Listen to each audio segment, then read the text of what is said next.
Vraiment, ce qui m'a attirée d'abord dans le roller derby, c'était que c'était d'abord un sport féminin, autogéré, qui est, au fond, les joueurs sont impliqués dans toute l'organisation de la ligue.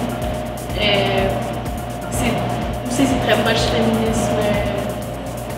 Ce qui est vraiment beau, je trouve aussi, c'est que le roller derby n'a pas la prétention de dire que tu dois avoir un background sportif pour commencer. C'est comme tu veux essayer, tu viens, tu le fais, et puis si ça t'accroche, ben, tu continues. Puis souvent, les filles qui continuent, c'est des filles qui vont se mettre en forme pour le roller derby, et non le roller derby qui va les mettre en forme en soi. Alors c'est vraiment comme un genre d'amour mutuel et continuel, là, vraiment, jusqu'à ce que tu vois. Mais c'est sûr que c'est un haut niveau sportif puis c'est compétitif, donc ça peut être aussi intéressant d'embarquer dans le jeu parce que c'est ça, on se dépasse toujours.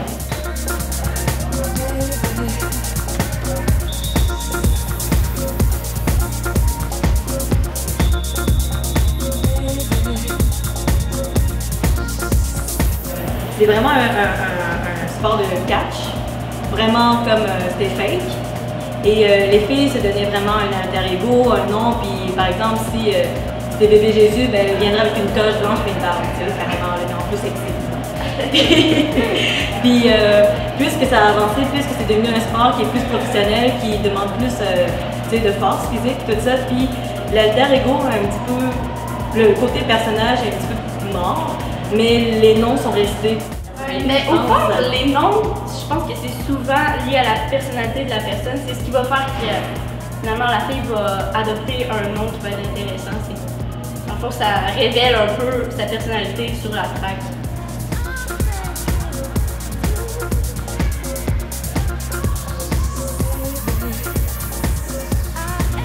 C'est vrai que c'est badass.